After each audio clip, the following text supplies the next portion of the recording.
Olá, hoje eu vou contar para você a história do massacre de Tulsa, que é considerado um dos piores incidentes raciais da história norte-americana. E uma mentira no jornal local começou toda a confusão, que deixou dezenas de pessoas feridas e um bairro inteiro destruído.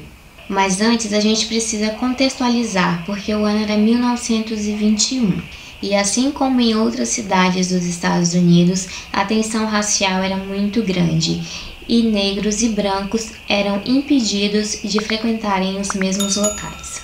Só para você ter uma ideia de como a segregação racial era tão ativa, que a cidade de Tulsa era dividida em dois pelos trilhos da ferrovia. De um lado moravam a população branca e ao norte dos trilhos estava Greenwood, que era onde a população negra vivia, que era uma região que a partir de 1905 começou a prosperar com a vinda dos comerciantes e também profissionais liberais negros. O bairro era bem estruturado, era praticamente uma cidade dentro da cidade. O bairro tinha igrejas, escolas, tinha um comércio bem ativo, com cinemas, restaurantes.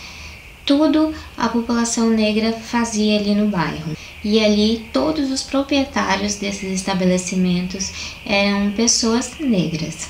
Então, devido à prosperidade do bairro, o local acabou ficando conhecido como a Wall Street Negra. Toda a confusão começou no dia 30 de maio, quando um jovem negro chamado Dick, de apenas 19 anos, entrou no elevador de um edifício. Ele era um jovem engraxate e esse prédio em questão era o único que permitia que os negros utilizassem o banheiro. Ao entrar no elevador, alguma situação aconteceu ali e ele acabou esbarrando em uma jovem chamada Sarah, uma menina branca de 17 anos.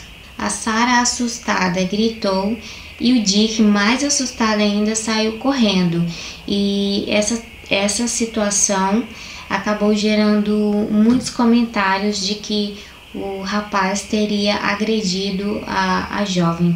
O Dick foi acusado publicamente pelo um jornal da cidade de Tulsa, como se tivesse assediado a garota. Não satisfeitos, o jornal ainda publicou a notícia com o seguinte título: "Negro será linchado esta noite". O linchamento era algo que acontecia naquela época, e não somente com os negros. No ano anterior, um homem branco que foi acusado do assassinato de um taxista havia sido linchado pela população. Então, a partir desse momento, várias pessoas se reuniram em frente ao tribunal onde o Dick estava preso.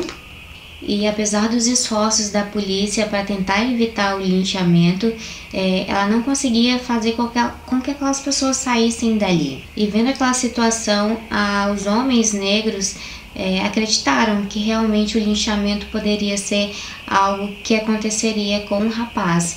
Então eles começaram a bolar um plano para tentar ajudar o Dick. Um grupo chegou ao tribunal com armas a fim de defender o engraxate, mas o xerife assegurou que não haveria nenhum linchamento, que eles poderiam ficar tranquilos. E quando o grupo de pessoas brancas viu que aquele grupo estava armado, eles também buscaram armas para se defender.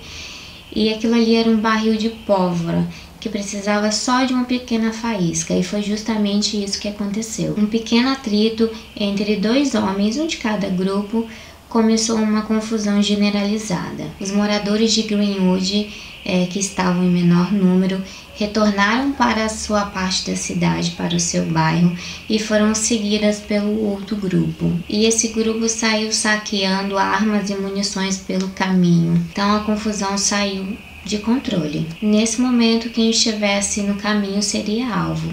Ali já não existiam negros, brancos, não existiam crianças, mulheres, idosos. Quem apareceu pelo caminho se tornou um alvo. Na madrugada do dia 1º de julho, não satisfeitos com toda a confusão, esse grupo de pessoas começou a incendiar as casas do bairro.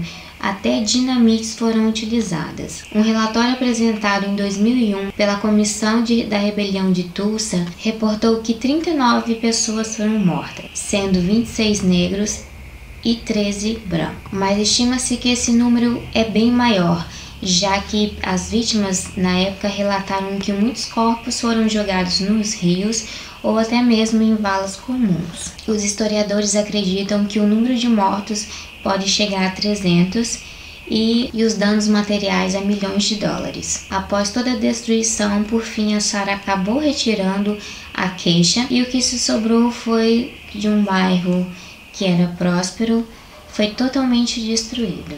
Eu acredito que cedo ou tarde um conflito desse iria acontecer, já que a tensão entre as pessoas era muito grande. Acredito que a prosperidade dos moradores de Greenwood despertava, sim, uma certa inveja das pessoas, já que os Estados Unidos estavam passando por um período pós-guerra e os seus jovens que retornaram da guerra precisavam de emprego e acabavam vendo essa prosperidade dos moradores de Greenwood como uma ameaça aos seus empregos. Me conta nos comentários se você já conhecia sobre o massacre de Tulsa, completou agora mais de 100 anos. E não se esquece de deixar o seu like, se inscreva no canal e a gente se vê no próximo vídeo.